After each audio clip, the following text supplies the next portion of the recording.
సంస్కరణ సమయం. భవనాలు ఉన్నాయి, భవనాలు ఉన్నాయి, భవనాలు ఉన్నాయి, భవనాలు ఉన్నాయి. పెద్దలు నాటిన ఆస్తులన్నీ మీ స్వార్థానికి బలైపోతున్నాయా? దేవుని పరిచర్యకు వాడాల్సిన భూములు అన్యాక్రాంతమైపోతున్నాయా? సంస్థాగతం కాదురా, ఇది స్వార్థపూరిత గతం. సమిష్టిగా పెంచాల్సిన సంఘాన్ని ముక్కలు చేసేది మీ అధికార దాహం.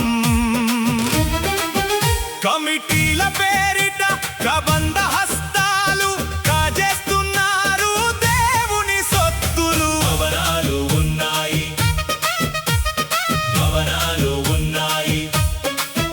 హే, గొర్రెలకు మేత లేదు, గొడవలకు కొదువ లేదు. ప్రేమ లేని చోట విశ్వాసికి నిలకడ లేదు. మతపు కొటలు కడుతున్నారు, మనసులను విరుస్తున్నారు. ఆస్తుల తగాదాలతో ఆత్మలను బలి తీసుకుంటున్నారు. సంఘం అంటే గోడలు కావురా, రక్తంతో కొనబడిన ప్రాణాలు. ప్రేమ లేని భవనాలు దేవుని దృష్టిలో శ్మశానాలు. భవనాలు ఉన్నాయి, భవనాలు ఉన్నాయి. మిషనరీల త్యాగాలు మరచి భోగ విలాసాల వెనుక పడ్డారా? సువార్త రథం ఆగిపోయింది, స్వార్థపు రాజకీయం మొదలైంది. పేదవాడికి చోటు లేదు, ప్రశ్నించేవాడికి దిక్కు లేదు. ప్రార్థన జరగని మందిరాలు వ్యాపారపు అంగళ్ళయ్యాయా? దేవుని పనిని అటకెక్కించి కోర్టుల చుట్టూ తిరుగుతారా? భవనాలు ఉన్నాయి, భవనాలు ఉన్నాయి. తిరిగి రావాలి ఆత్మీయ స్థితి, మారాలి ఈ దుస్థితి.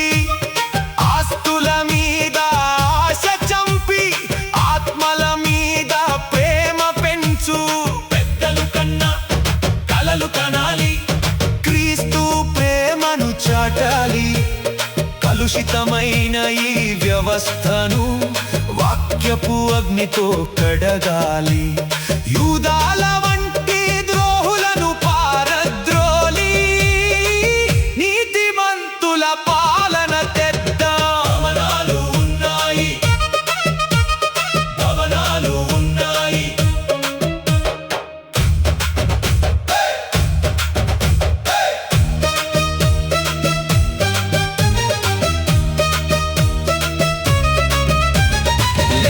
నిద్రించుచున్నవాడా, నీ సంఘాన్ని నీవే కాపాడుకో.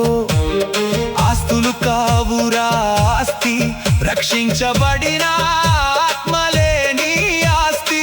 నిజమైన పరిచర్యను మొదలు పెట్టు, కృపను తిరిగి పొందుకో. దేవుని మహిమ మళ్ళీ మన సంఘాలో వెలగాలని ప్రార్థించుకో.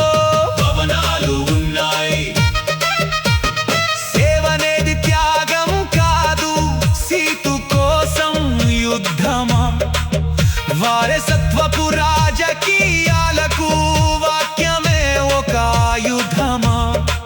దైవ పిలుపు లేని వారు పీఠమెక్కి కూర్చుంటే విలువలున్న సంఘాలన్నీ వీధిన పడిపోవాలా? దేవుని గొర్రెలను కాపాడే కాపరులే కసాయిలైతే మందను కాపాడే నాథుడు మౌనంగా చూస్తుంటాడా? భవనాలు ఉన్నాయి, భవనాలు ఉన్నాయి. పరిశుద్ధ